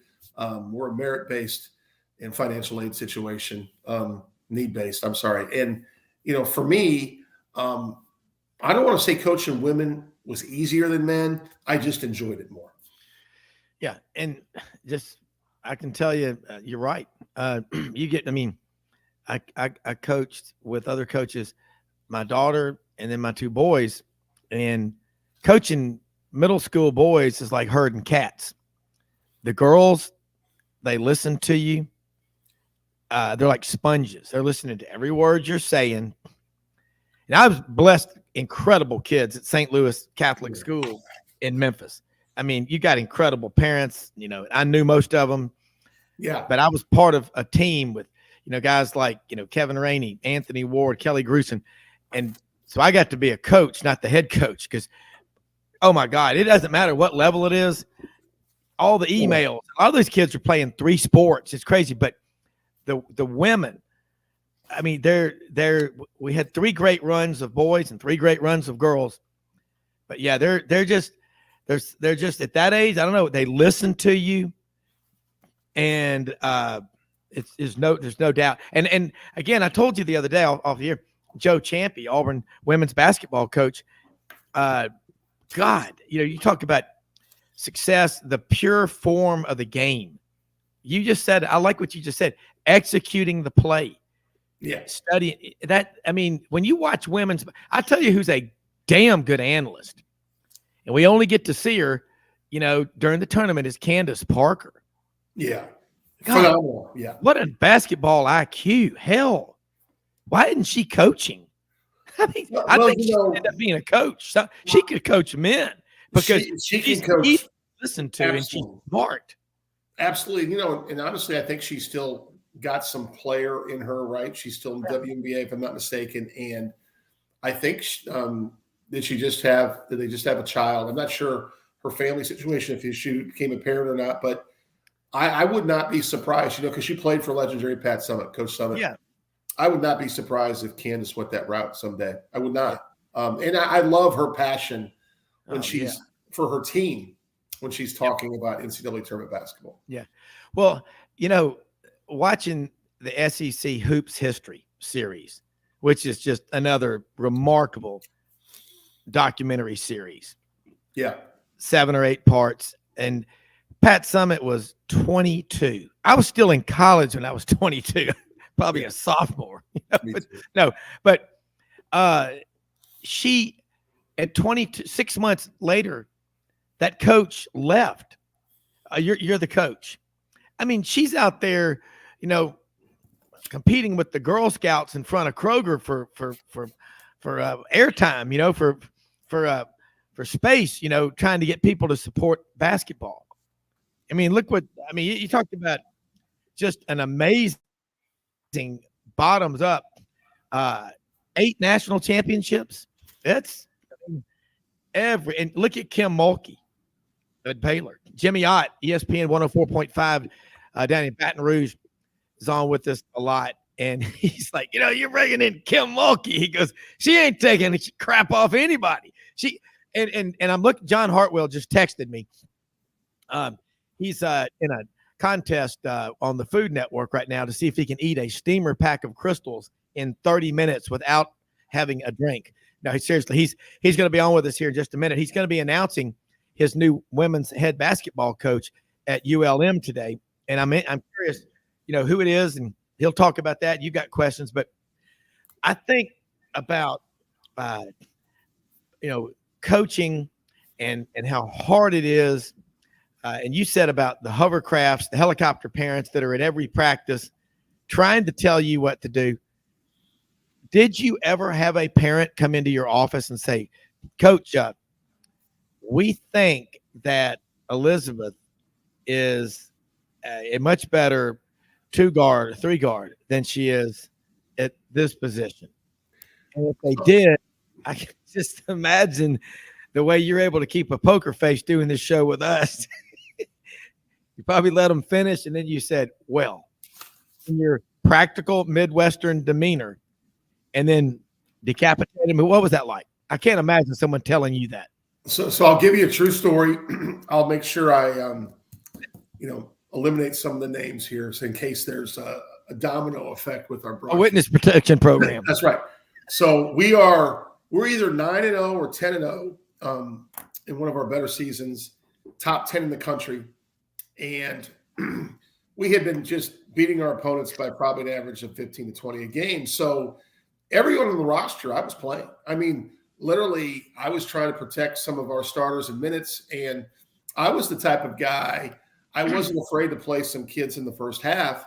I wanted them to get some game minutes, but I also wanted for some of my parents of the new kids to see why their daughter may not be playing, because when they go in there, let's say we're up 15, it changes to 10, whatever. I call it video evidence, right? I have video evidence that I can show you why your daughter is not better than a couple of my starters. So it's right after we're hosting a Thanksgiving tournament. I have a parent come in my office, literally has a stack of papers, and I can tell he's mad. It's a dad. He just slams them down on my desk. And he goes, Coach, do you know what these are? And I go, well, they're probably pretty important because you're coming in here kind of hot and throwing them on my desk. He goes, those are the number of offers that my daughter turned down to play for you. I said, hold on a second. I said, first of all, regardless if she plays a minute, which she's played, I said, she's getting one of the best educations hands down in the country if she stops playing basketball for us today. That's number one. I said, secondly, if you say another word, then I'm going to tell you to go pursue those offers right now, and we'll go a different direction right now, because I don't roll this way. Yeah. You're not going to tell me who my top 5, my top 10, my top 15 are. That's not your role. And at a place like Rhodes, we always, Rob, and you probably know this, we sell the academic side over the athletic side. And you're coming in here not to play pro sports. You're coming in here, though I've had a couple players that have I've coached that played overseas. You're coming in here to get a top-notch education and be a professional. I've coached multiple doctors, multiple lawyers, multiple successful businesswomen and men, right? So I've dealt with this a little bit, and I was stern, and I said, hey, Your daughter's played all 10 games, and quite frankly, at this point in time in her career, she's not good enough. And that's what I said. And and then that student ended up getting a degree from Rhodes, but she decided not to play basketball the next year, which was, I respected her decision. It wasn't because I forced her out, but obviously she had a different opinion of her abilities than we did. And that's the thing too, Rob, at any level, and this goes in with the portal, you don't know what you got till you get them every day. You can evaluate, you can go out and talk to people, you can watch all the tape you want to, but until you see their habits every day and how they blend with your culture, you don't know what you got. Yeah. I mean, and you don't know also how they're going to react to being in with much more intense competition. There are runners that I've been able to help coach that won every race by 200 yards. They get into a regional, some little kid from, Dyer County they've never seen in their life is nipping on their heels the whole time. And you know what you find out? Sometimes people that are so used to winning don't know how to compete. And they just go, man, I don't want to have to work that hard. It's never been hard. That's the difference. And those that make it, and you've also got to be honest with them. And that's what you did. You just say, look, she's not there yet. Work hard. But, and I might have even said to this person, look, you're a lawyer. You're the chief legal, counsel partner in a 100-year-old law firm. And you got how many lawyers on your staff? 75. Okay. I'm not going to come down there and tell you which lawyers to put on this case or that case. I can remember this. When I was at Christian Brothers High School, if somebody went in there and tried to talk to Brother Adrian or Brother Stephen O'Malley, they would listen to you and they would say, well, let me tell you something. God bless you. Bless your heart. You go back and run that business that your family has, and you do the best job every day. You let us turn your son, into the kind of man we believe he can be and that you believe he can be, and we'll both be doing our jobs. Good day. End of discussion. Right. Wait, the problem today is you've got a lot of parents that think because they have money, they can run the school. And they're there at every football practice, every baseball practice, with the tailgate down on their truck, with a cooler of beer, virtue signaling. You know what I'm saying? That's annoying as hell. Go get a life. You can't live vicariously. And I'll tell you something. I've seen it a lot in swimming over the years. They call them 15 and under wonders. They get that driver's license at age 16, and you think they're going to swim practice. They're going to the parking lot, smoke pot. They're done. You know what I'm talking about. I mean, you better be careful, and you better have people like you mentoring them and coaching them. And in your role now, I bet you have student athletes that come to you and say, Coach, because you're always a coach. You're always going to be a coach. It never changes. You were in the Army and you retired 30 years ago as a colonel. You're still the colonel, aren't you? Yes, you are. And we have a saying in athletics, and it's really particularly the basketball, Rob. It's some kids are great practice players, and then some kids, when you turn the lights on in the gym for a game, it just is. Some kids never really, transition from the practice floor to the game floor, and you probably see it all the time. And we even see it at the higher levels. How I'll give you a great example. Someone who's getting paid a lot of money in the NBA right now. Ben Simmons. Yeah. Ben Simmons. Someone that everyone thought would be just a superstar. For whatever reasons, and I know it's hard to judge, and I'm not judging him because he's one of the elite players in America. But how do you meet expectations, right?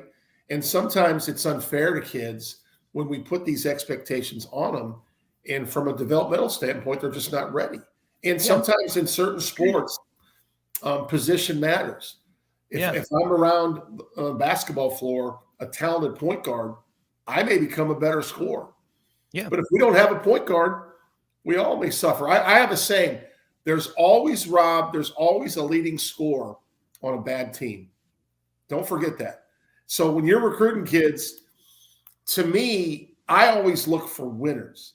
I will take the 6th or 7th person from a state championship team over someone that was 6-18, led the team in scoring, and has all these flashy numbers. Well, you know what? Your team didn't do squat. Yeah. I want someone that developed great habits every day in practice around a winning culture. And then I can infuse that into my culture, and I can develop that player to potentially become a starter for me, because I may have had a player that was playing around 2 or 3 Division I players, and they weren't just quite good enough to crack that lineup. But for my roster, they are. And it happens at the college level in Division I too. That's why you see these portal kids. I'm not what I thought I was. I need to go somewhere and develop, and then hopefully I can be that player and meet expectations. Yeah. I mean, what's the success rate? Think about the portal. And what's the success rate on second and third marriages? Right. I mean, no question. it's just those numbers mean something. You got to look at them. And Matt, I think as a coach, you've got to deal with a lot of things. You got to deal with the media, boosters, the president, board of trustees. There's a lot of stuff you've got to do. But, I love the words of one of the smartest men, Big Stephen Blackburn. My friend Barry's grandfather used to say, "Grandson, you better get your damn education." Yeah. He said, "I was over there in World War II fighting them Germans. They're the toughest people I ever fought until I got back home and got on that GI Bill and went to Auburn to get my degree. Those professors were worse." He said, "But you can make a living with your hands, but you can make millions with your mind. So no matter what happens, get your damn education." Because I love that documentary, You Don't Know Bo.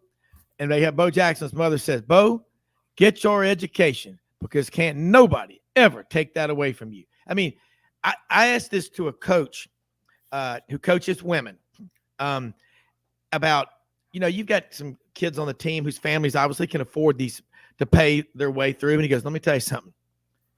Yes, there are. But for that kid from a family, especially a wealthy family, to earn a scholarship on their own, holy cow, look what I've done, Mom and Dad.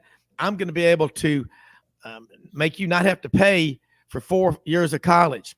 And that family may have $300 million and they could do it. He goes, "You'd be surprised. They always take that scholarship." And because that's that kid's scholarship. You know where I'm coming from on that? That's the biggest thing they've accomplished in their life to that date, other than 8th grade confirmation. And Rob, you know what that means long-term, financial independence. You take a kid that leaves college with zero debt. How important that is. Hold that thought, because that's exactly where we're going after the break. We're going to be back with Matt Dean and John Hartwell right after this.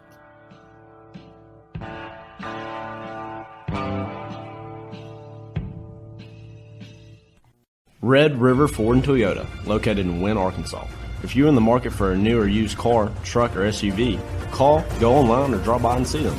Located 45 minutes from Memphis, go off the 4-city exit on I-40 and go north about 15 minutes on Highway 1. Easy to work with and still believe in customer service.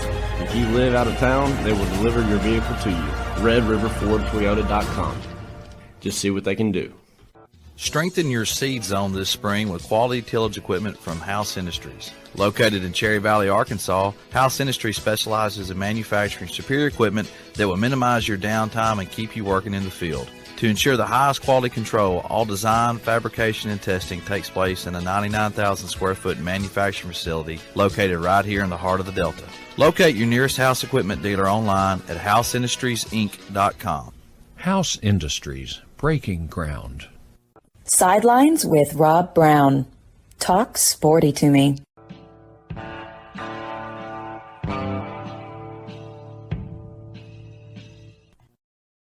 And Matt, for like, as you were saying before the break, what that means for the rest of their lives for a student athlete, that's incredible. No, it is. You think you take the typical college student, Rob, and I'm guessing I'm throwing out numbers, at least probably $30,000 to $40,000 debt after 4 years. I'm just saying, depending on where you go to school, if you had parental help, if not, student loans and those type of things. And what that money means in future power. I mean, you're a finance guy, Rob. You know all this. And Yeah. Quite frankly, I think that's the hardest thing that some of us old timers like me, it kind of, I mean, I think we're forgetting about that. I mean, everybody wants the NIL deal. Everybody wants to get paid. I get that. But there is an acclimation process. There is a paying your due process. There is just, you have to earn it process. And that's what's frustrating. And then I think it's smaller, a group of 6 schools and some smaller Power Fives. What's going on is kids get their NIL deal and they're not happy with their playing time. They transfer out. And these boosters are upset as hell because they're looking for a return on investment on the field, right? Or on the court. Yeah. And you sit there and you think about, I go back and John Hartwell is joining us right now from coming right out of a press conference. You got to love, this is dedication, John Hartwell, AD at ULM. And I think back before we go to John, the words of the great 2 investors, Randolph and Mortimer Duke. Don't ever hedge all your bets on one thing like frozen concentrated orange juice futures and get on the wrong side of the market. You don't want to have a scene where he says, all margin debts are to be paid at the end of the day's trading. We haven't got $365 million. Put all assets of Duke and Duke Commodities up for sale. Mortimer, your brother's having a heart attack. You don't want to be in that situation. You want to be diversified. You want to spread your risk out, but get your education. John Hartwell, Matt and I have been talking about you. You're making an announcement today about a new women's head basketball coach. So, LG, let's go. Yeah, no doubt. Sorry, I'm a little late joining you guys. Hope y'all's Thursday is off to a good start. Yeah, we're really excited. Missy Bilderback, who's been the head coach at Jones Community College down in South Mississippi the last 8 years, is here on campus today. We've got a press conference here in a little bit. Just did a team meeting, and I don't know with a coach that's been a head coach that long. She has won 86% of her games at Jones Community College, and she is a ball of fire, energy level. Her husband is a very successful high school football coach, won a state championship 3 years ago at Columbia High School in South Mississippi, 4A level in the state of Mississippi. So we're really fired up about getting her on board. Yeah, and just going out and having to interview all the candidates and everything like that. 86% winning percentage, Matt. Where do you go from there? Well, John, congratulations. I almost texted you last night because I think I saw something maybe on Twitter last night with her bio information. And I was just really impressed because what happens a lot of time in our industry, and this, is, we'll look at some recycled head coaches. We'll also look at some higher level Division I assistants that have never been a head coach. And I applaud you. I mean, she's obviously a winner. And we were just talking about that. Like when I recruit, I want that 6th or 7th man from a state championship team. I don't get enamored with the leading scorer from a losing team all the time, if that makes sense. And I think what you did, I just have a greater chance for success if you hire a winner, and she's a winner. Yeah, no doubt. And obviously an athletic family, it's interesting as word gets out. And, there are some tremendous high schools here in the Monroe, West Monroe area, and high school athletics is very, very important. And so now that word has gotten out that their family is moving here, so not only is her husband a very successful high school football coach, but they've got a son, Drew, who is a 9th grader who looks like he's about 18. I mean, he's a good-looking kid. 6'3", a tight end and an outside linebacker, and oh, by the way, a shooting guard in hoops. And so, when you see the inquiries that have come to me and come to other people, hey, where are they going to go to school? Hey, is he interested in coaching? So, whether it's West Monroe High School or Neville High School or Wichita Christian School, I mean, it's interesting. So an exciting time. John, you're talking about, you haven't been there very long, and every day you're getting more familiar with the people down there. Any local university is an incubator for growth, for positive things. We had John Hartwell on the show last Thursday, our friend, the president of the University of Memphis, who came from Auburn, had been dean of the College of Business. And he, his background, he's the first person in his family to go past 10th grade in high school. Everybody else went and worked in the factory. Dr. Hargrave is amazing. And you, John Hartwell, I see having that same kind of effect. There are just certain people, when you are in the room with them, when you meet them, you exude confidence. And you just had a team meeting. You know, whatever you can say, whatever's OTR, OPSEC, whatever.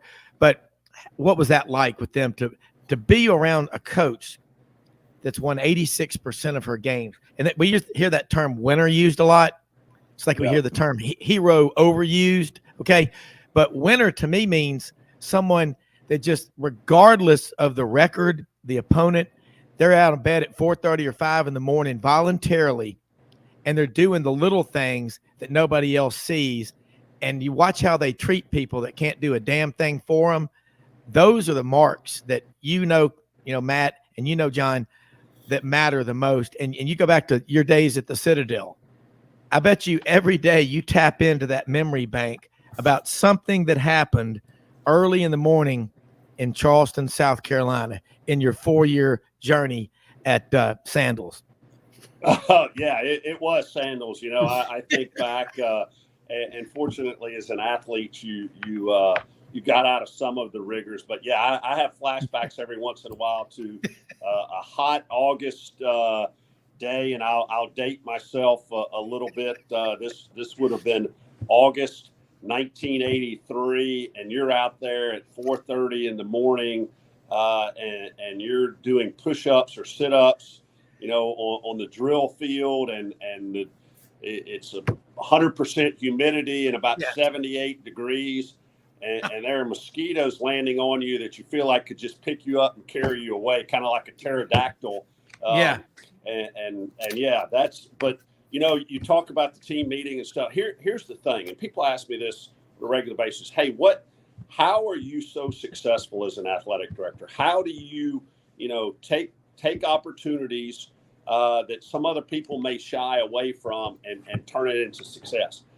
It's not rocket science. We're all in relationship businesses, whether you're a coach, whether you're a stockbroker, whatever you may do. You're in a relationship business. And in my drill down and interviews with Missy, one of the first things that jumped off the page is she said, hey, winning and success is just a byproduct of building relationships with young people. And they don't really, the thing that will motivate them is showing how much you care about them as a person, not showing how much you care about them, how many points a game they can score, how many block shots or things like that.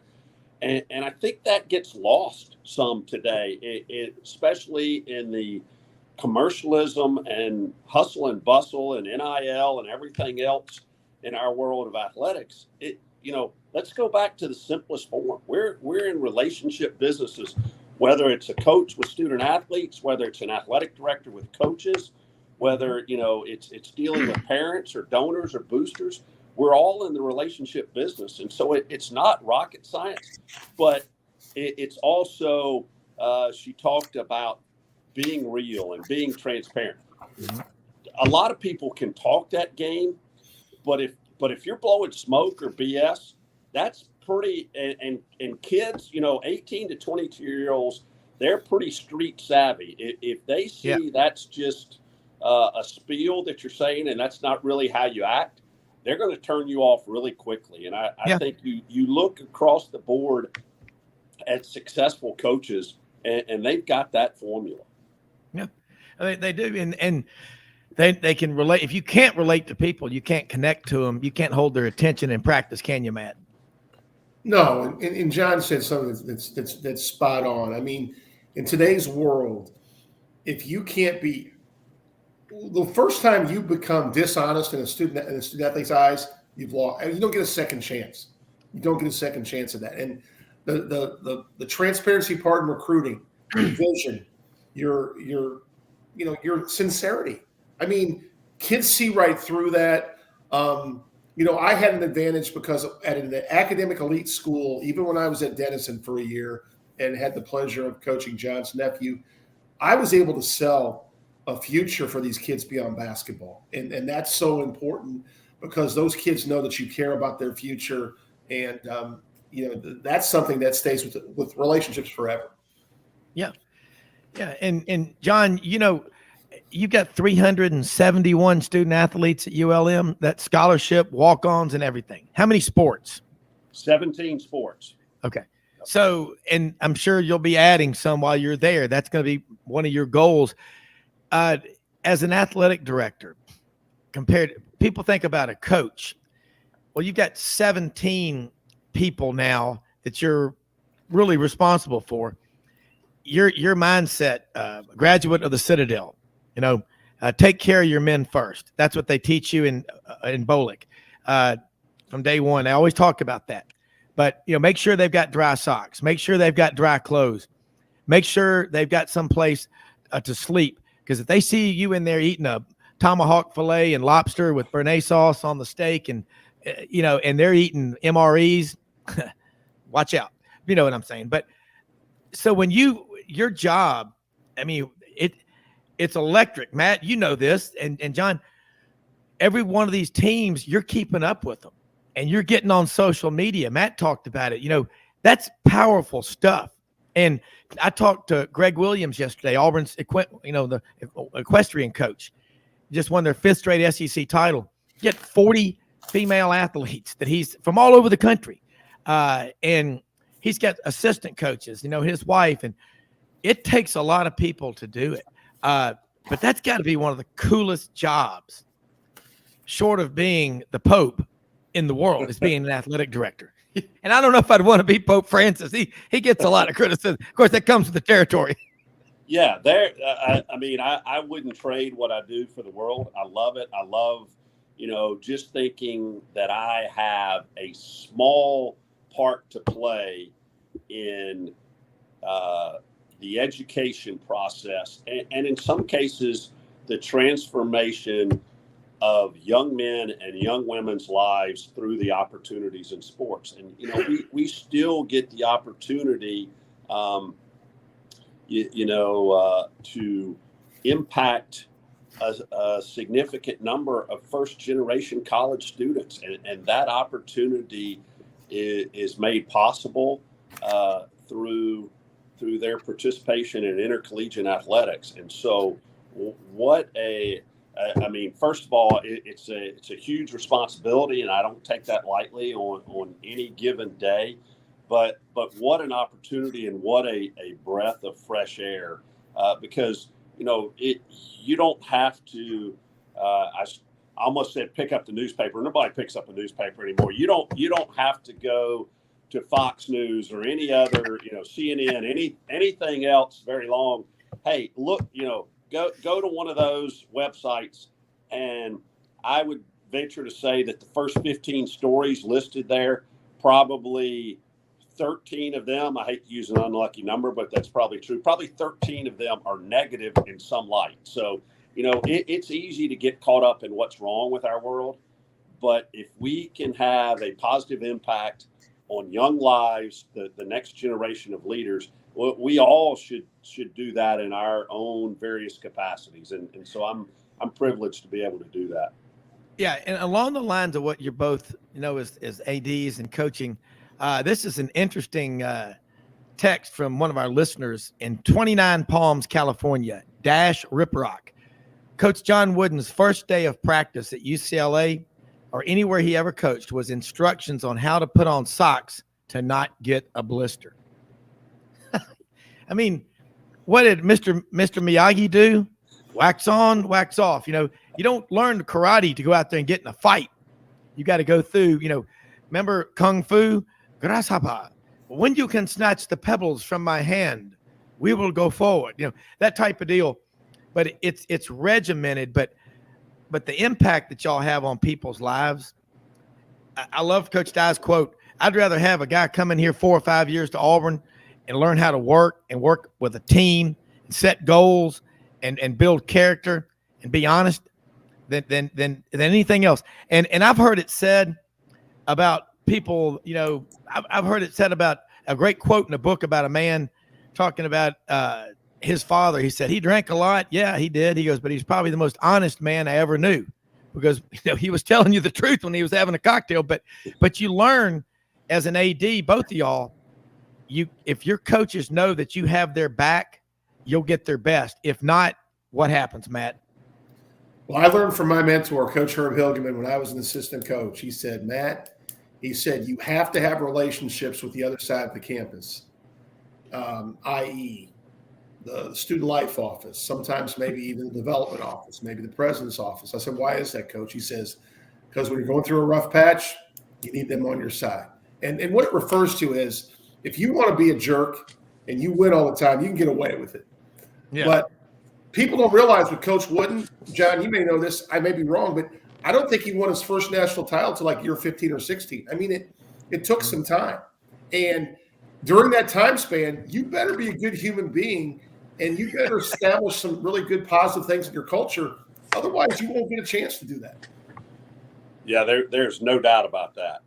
And I was trying to look back up. I don't know that I put it up. I'm still trying. My wife is in charge of the decor in my office, but one of my prized treasures, I've got a bunch of signed things that I've been, fortunate enough to accumulate over the years.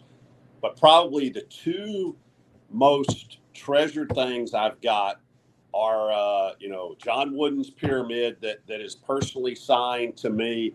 And I've also got a shadow box with a glove signed by Muhammad Ali. And everything else I've got are special in their own right. But those two things are premier in my mind in terms of mementos I have. But yeah, when you look at what Coach Wooden did, a lot of people say, well, gosh, he won all those championships in a row. Yeah, but again, he taught a whole lot more than the game of basketball. He did.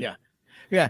Guys, unfortunately, we've run out of time. I cannot believe it. It just flies by. It's like the Carol Burnett show.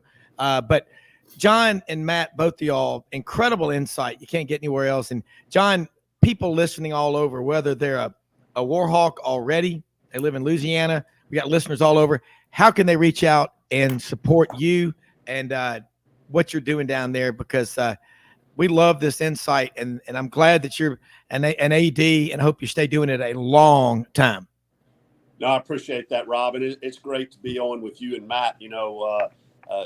Good people like to surround themselves with good people, and you two guys clearly fit that bill, probably way more than I do. But ULMWarhawks.com is our official athletics website.